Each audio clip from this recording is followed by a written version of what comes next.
Hello and welcome back to my channel.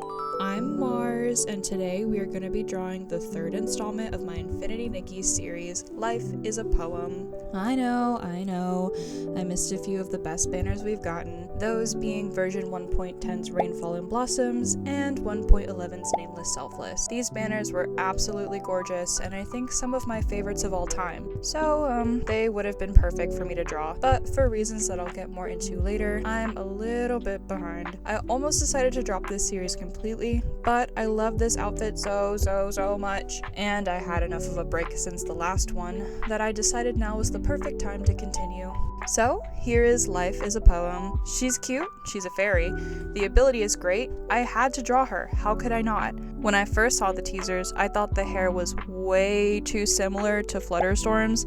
They're both long, white, and wavy, and that alone almost made me not want to pull for it, but once I took a better look and saw the socks, the wings, the ability, I had to. I've been mentally begging the Void for more AoE abilities since Enchanted Encounter, which was the animal range grooming ability, which is still one of my fave outfits to this day. We need more AoE abilities in Fold, please. Judging by the current trend though, it might be too early to tell, we probably won't get the next one until some point in version 3. So until then, I'll be gathering plants and grooming animals at max speed. Also, they're both fairy banners, too cute. I hope the AoE fishing one is a mermaid. I think I would die. Also, no ball gown! I'm so sick of ball gowns. Okay, here is the outfit. The base evolution is mostly green and white with a little bit of teal. I actually love most of the individual pieces and I can see myself using them often, especially the wings. The socks are super unique. I love the look of them being mostly transparent with some glowy florals inside. The skirt glows from underneath like a firefly, but that's mostly only visible at night. The wings are different from ones we've gotten before. I think they look super elegant and will work well with lots of different kinds of outfits. For example, I made this dark fae. While dyeing the socks for this outfit, I noticed this little extra tab in the corner where you can dye the effects. Please, for the love of God, tell me why I can't dye the special effects unless I have the last evolution of the outfit. I have never been so tempted to spend $300 on pixels before. To be fair, this is probably the most valuable feature we've gotten from a final evolution yet, but it kinda sucks. I feel like they're taunting me. And can we talk about how the colors look so different from in the wardrobe? I was so flabbergasted at how ugly this red looked in-game that I had to step away from my computer. 30 minutes of styling and dyeing for that? Seriously? After a few minutes of self-reflection and breathing exercises, I got over it.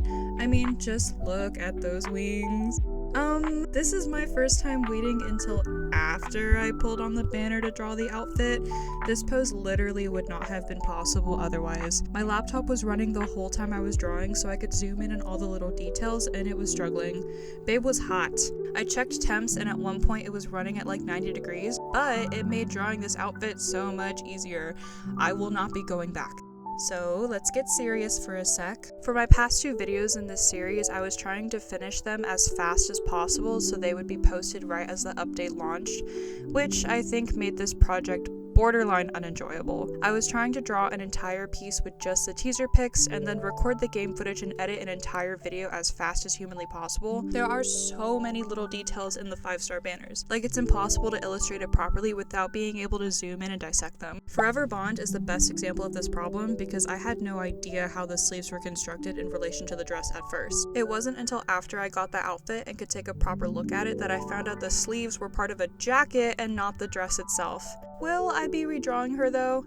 Absolutely not. I appreciate her for what she is, and I like to say it's artist's interpretation. So that's why I missed drawing 2 of my favorite banners. I didn't want to rush them, and I was working on the Rainbow series. Though I do hope I can go back and draw them someday. My plan going forward is to only draw the banners I like and not rush. I think as long as the drawing comes out during its corresponding version, that's good enough for me. But we're cutting it a little close with this one. Speaking of, this video is coming out around after the time of the mid-season update.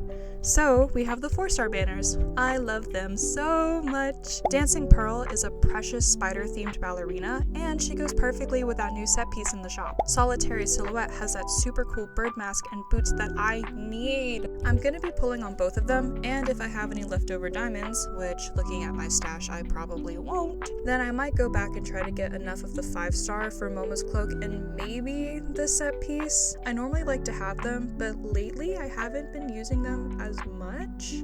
Maybe I'm missing out on my full photography potential.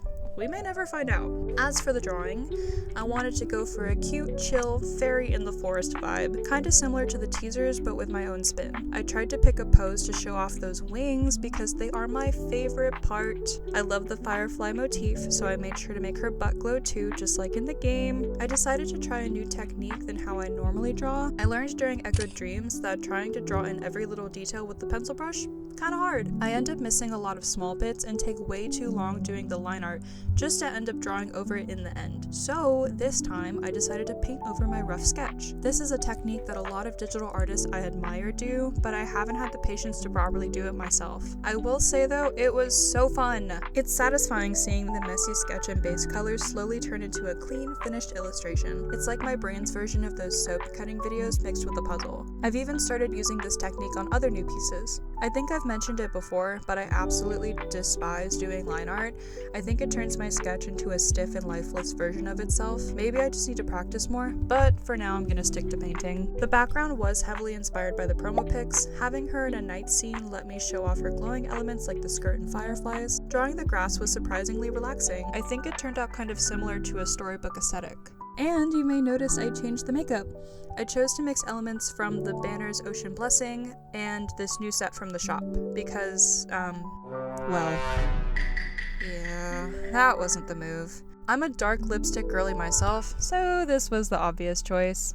I think the Eatzelin update has been pretty fun so far. The Shroomlings are cute, the Behemoths added a little bit of adventure, and new abilities like the Gigantification and the Slingshot one, I don't remember what it's called, were refreshing and fun. It almost felt like playing the game for the first time again, and I was so happy. Sadly for me though, the 2.0 story was not as involved as they teased in the livestream when it came to the integration of the double banners. Like, weren't they supposed to be differing outcomes of the same story? And unless I missed something, that didn't have anything to do with the main quest. I guess the double banner for 1.5 did the same thing, so maybe I'm being too critical. Honestly, I would love if they gave more lore to the outfits themselves instead of them just being awkwardly inserted for a trial run in the middle of story quests. This banner is a better example of being nicely integrated to the ongoing version story. I did cry though, and raising the behemoth is a little annoying. Infinity Nikki has a tendency to change up the lighthearted dress-up vibes to existential crisis when you least expect it. I will say the gacha gods were on my side, and this was the luckiest banner I've ever had. I completed the whole outfit in 108 pulls. What? I got like 3 5-star pieces in a row. I was stunned. So I don't know if I want to spoil that and go back and spend more diamonds on the extras right now. Momo's cloak is cute, but not as cute as others like the clown or princess ones. So I think I'm good for now, but maybe I'll go for it with the rerun if nothing else good is available then. And maybe the final evolution too. And here's the finished illustration. I'm not so patiently waiting for the teasers for the next banner, but I have my upcoming Valentine's Day drop to keep me busy until then. I'll be posting some teasers for those on my Instagram, so follow me there for updates. If you liked this video, let me know in the comments. Should I go back and draw the other banners? What did you think of this illustration? Do you plan on pulling for this outfit or have you already? I can't wait to hear from y'all. If you would like to have this Nikki in your home, she is available as both stickers and prints. I'll also be launching a wallpaper of her for free on Ko-fi. If you like my art, I would super appreciate if you would like this video and subscribe if you want to see more Infinity Nikki and art content. Okay, bye!